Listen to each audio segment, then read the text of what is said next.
This is a preview of The Refined Life, your guide to mastering the art of minimalist luxury.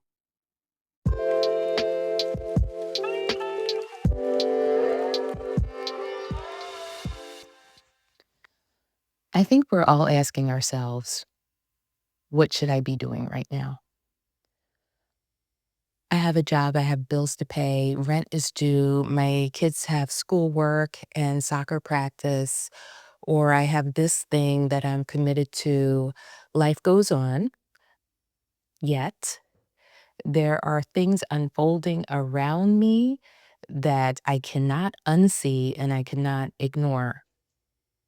What do you do? What is the balance there? I am struggling with that right now as well. But I thought about some of the decisions that I made in recent years and the lifestyle in which I choose to live. And I want to just touch on some points to make a distinction that I think is important.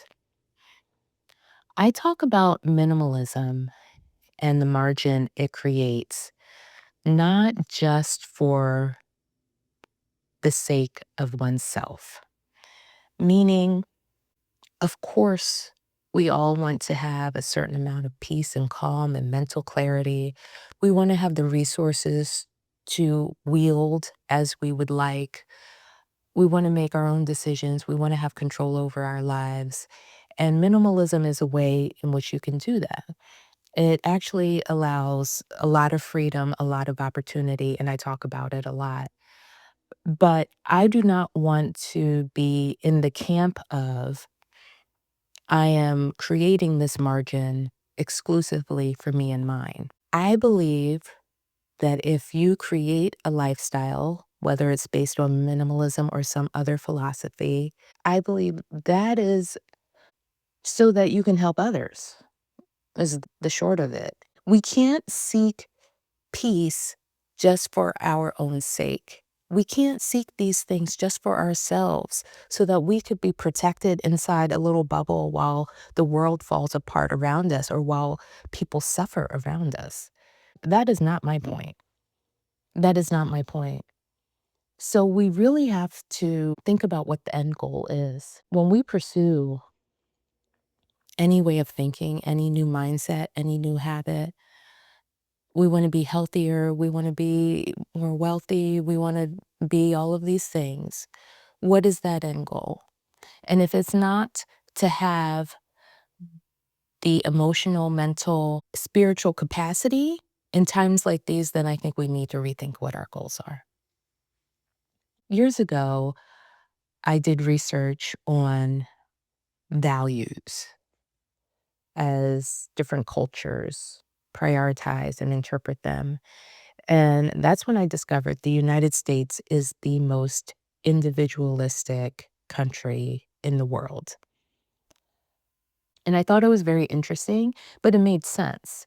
Now, there are people who will argue about the benefits of individualism and individualistic societies, that it leads to innovation and all kinds of good things, things that make America America come from that spirit of individualism.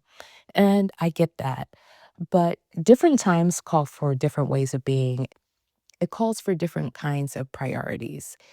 And even though the tendency right now is to go inward, to think of me and mine, I have to remember you don't just survive by yourself. Like, that's one option, but you could also survive together. We can survive together.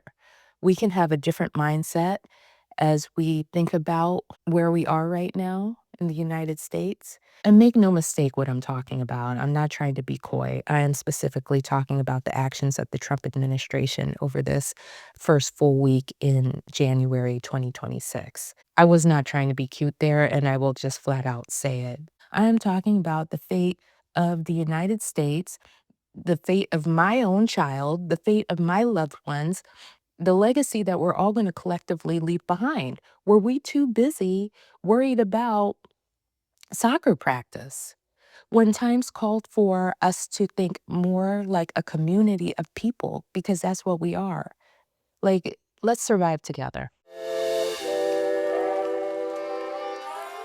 I am Desiree Green, and you've been listening to a preview of the Refined Life podcast coming in 2026.